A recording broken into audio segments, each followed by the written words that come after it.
Welcome back to my channel. This is Venus from Heart's Desire by Venus.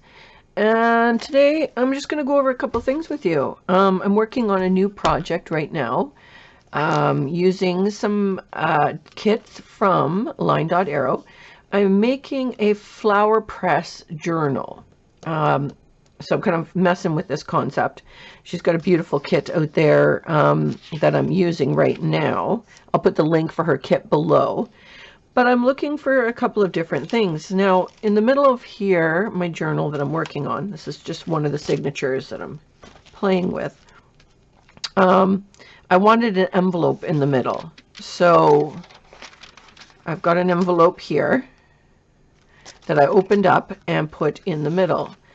Once I've stitched it in, I'll close it up. But I didn't want to layer it all with paper on top and make it really thick. So what I've done is I have printed, open it up here, printed one of Natalie's pages from her kit directly onto the envelope. I know this is probably not new, but I've never done it before. Normally I've painstakingly layered the envelopes and cut them away and then re-glued them on and done everything with it that way. So I've tried to find a cheater way, I guess, because I was in more of a hurry and didn't really want to do that and get everything lined up and matted perfectly. So I thought, well, what would happen? So what I did is I took those, in that case it was a large envelope. Here I've got a small envelope. And basically, you can use your undo or whatever, but these ones they're not closed up very well. And honestly, if I rip the paper a little bit, that just adds to the look I'm going for. But you just open up your envelope however you want to do it. So I'm just doing a rough open here because I'm going to seal it back up again anyways. So I've got my envelope all opened up. And obviously you can't just run this through the printer. So what I've got is I've got a sheet of cardstock. As you can tell, I've run things through on this before. And I took my ODF 404. It's repositional craft adhesive. I use this also on my Cricut mats when it's not sticking as much as I would like.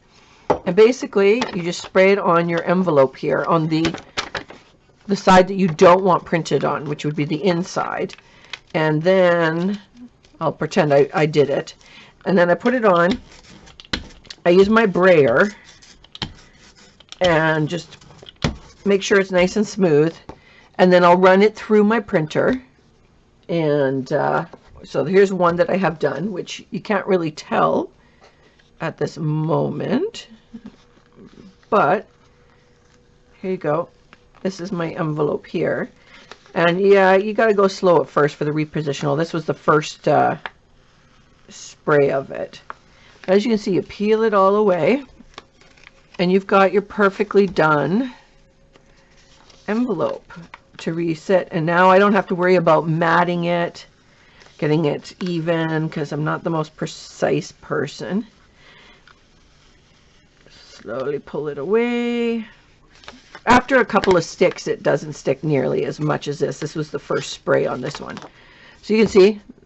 And what happens is after I've used these a couple of times and the stickiness is worn off, I end up using them kind of like mat boards. I'll put them in underneath other projects and that, like a collage mat board, because you'll get a few different sprays of a few different prints of other papers.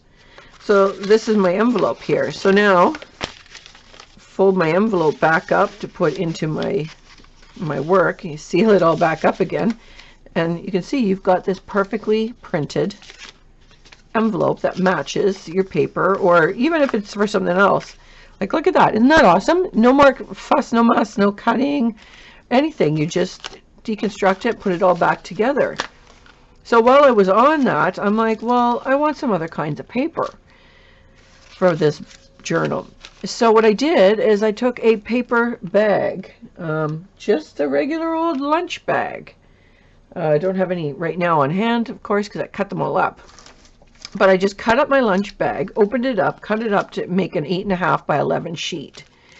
and did the same thing. I sprayed the paper on this side, laid it down, used my roller, ran it through my printer, and now I've got, because it's not that craft paper, it's the thinner stuff. Like, I just get the cheapest lunch bags ever, and so it's not, it's a little bit more than deli paper, but definitely thinner than craft. So it makes a really nice, first a nice crinkle in your book, but it makes a nice paper.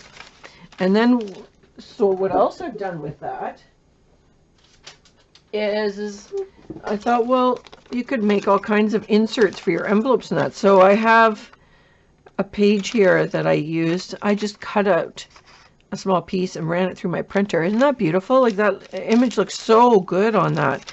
So then I thought, well, this is perfect, because, you know, you fold these up, put them in your envelopes, and you've got, well, once it's unsticky, obviously, you've got this perfect journaling card or letter or whatever, but on the other side, the paper is all printed. So it was fantastic. I just thought this was the smartest thing ever. I'm sure somebody else has thought of it, but I'd never actually done it before. So I just thought I'd share this with you. I thought this was a great way to use up other things, because I've got a million of those cheap lunch bags kicking around from the kids.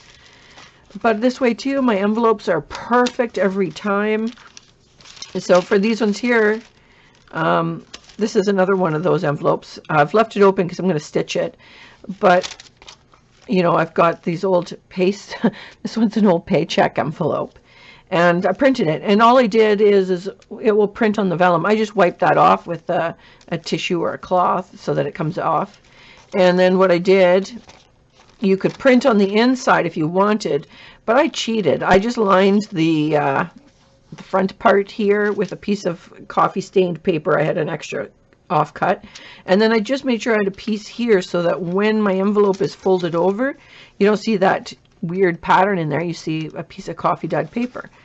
So I thought this was perfect for the feel and look I'm going through it for in this book.